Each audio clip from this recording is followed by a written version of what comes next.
Hey guys, welcome back. It's Talzi, and on today's video I want to talk to those of you that feel like you may have lost someone, that you're in love with a specific person, or you have a fear of loss, or maybe a repetitive cycle of people leaving, you feeling like you get ghosted or rejected. So if you are scared that you have lost them or anyone, you haven't, okay? So I'm going to explain this in this video. Fear of loss only exists when you believe something outside of you has the power to give or take. When you know that you're the source, you will alleviate all fear of loss or abandonment or rejection. So let's get into it, guys. Firstly, here's the pattern that I see all the time. Things start going well, a connection feels really good, someone's showing up very consistently, very lovingly, and then suddenly panic sets in.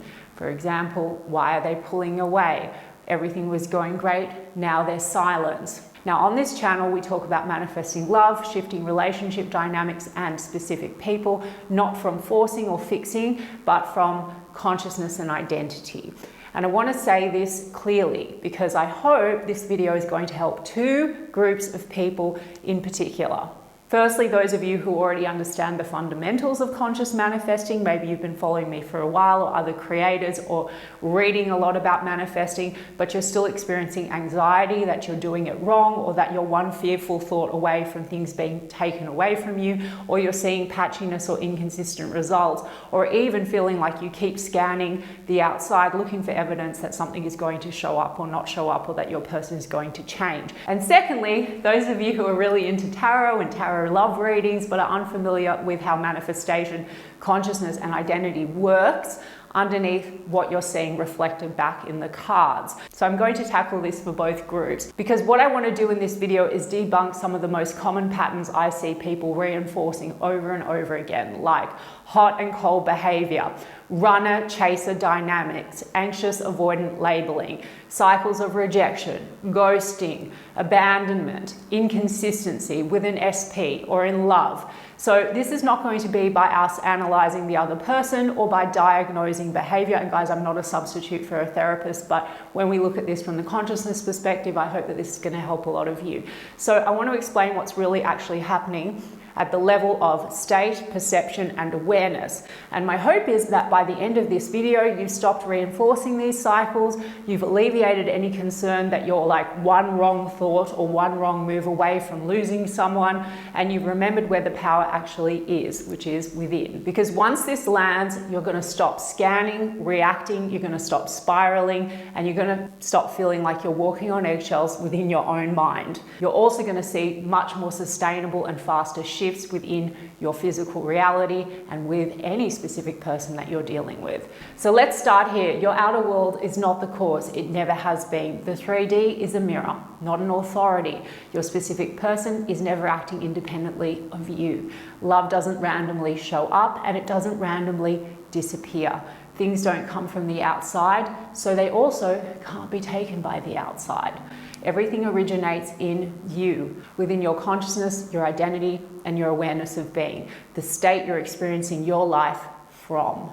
This is exactly what Neville Goddard was pointing to when he referenced Ecclesiastes 3:14, which says, "I know that whatsoever God doeth, it shall be forever.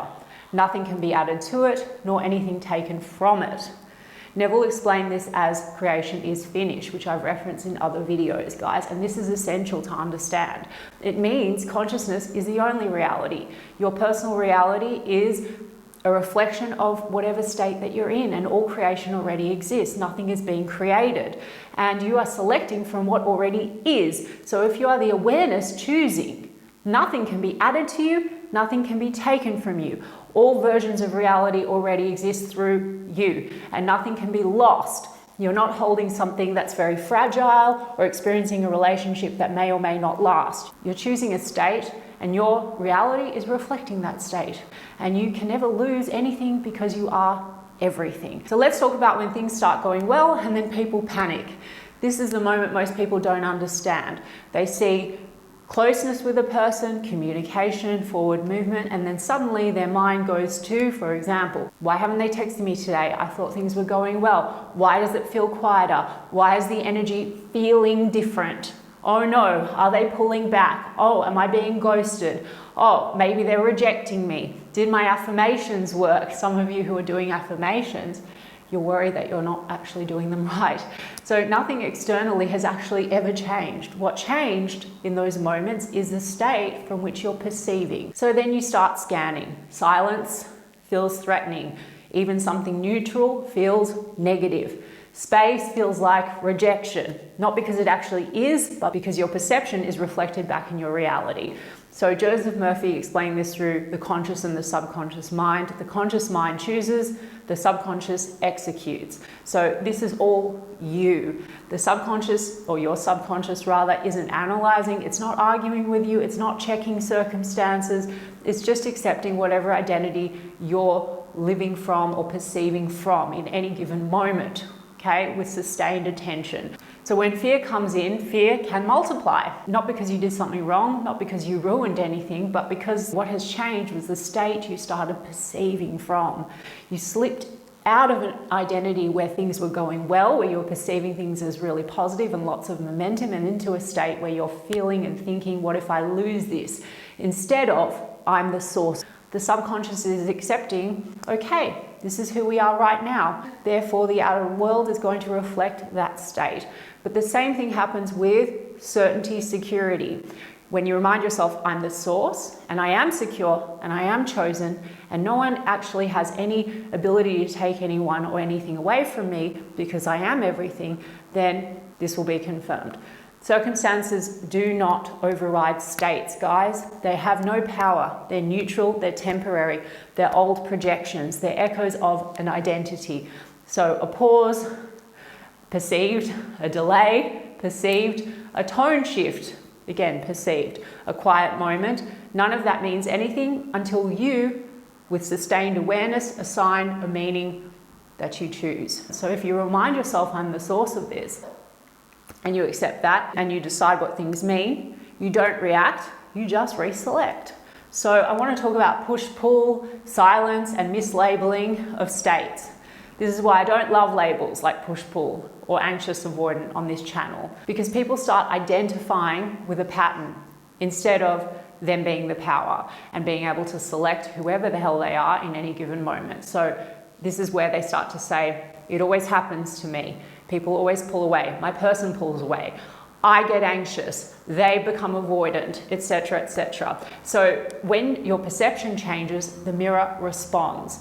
States are movable. The moment you return to, but I'm the source, nothing can be added, nothing can be taken away, I'm only selecting moment by moment through who I'm being, then you're not going to actually perceive ghosting, rejection. You're not going to be fearful that your affirmations are going to stop working or aren't working, and you're going to stop identifying as the person that can lose. Your SP can only reflect who you're being, not because they're inconsistent, not because love is unpredictable, but because identity is shifting all the time through you, your eternal I amness. And when your identity becomes I'm chosen, I'm loved, I'm secure, and stays consistently that way, anxiety should dissolve. I've talked about this on this channel. You don't need to really control every single thought, but you need to be aware of your thoughts. Whatever you continue in or persist in is going to be reflected. This is the real cure. Not more techniques, not checking signs, not scanning the 3D or obsessively watching tarot. Identity is manifestation. What happens when you fully accept you're the source? Well, you stop spiraling. You stop rereading messages. You stop scanning. You stop searching on social media and looking for whether or not your person is talking to someone else or might be leaving you.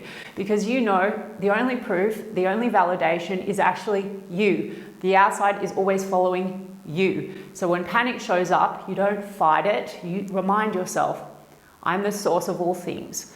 Nothing can be taken from me. I'm selecting, not from what I'm hoping for, but from what already is. So you can relax, you stabilize, and your reality reorganizes itself. Everything exists in the now moment. Nothing is slipping away. Nothing is being lost. Nothing is being created. So if this landed and if something clicked, I go deeper into this work in my course Shifted, guys. And if you are a tarot enthusiast and especially new to these concepts, and if it's starting to connect with you, what I always emphasize on this channel, that tarot isn't predicting or deciding anything, that it's actually reflecting your state of awareness and identity, then I've also attached a 7-day primer below. It maps out in more depth how consciousness and identity dictates what you experience in your physical reality, why fear of loss shows up when an old state is occupied, and how tarot reflects who you're being rather than what's going to happen. It's not a technique challenge. It's not about affirming more or fixing 3D reality. It's about understanding the mechanics. So you stop reacting to silence, pauses, tarot cards and readers, or the perception of movement or no movement, and you start stabilizing yourself as the source. So if this video clicked, the primer will help everything you're seeing in life and in tarot finally make sense. Lots of love, and I'll see you guys in the next one.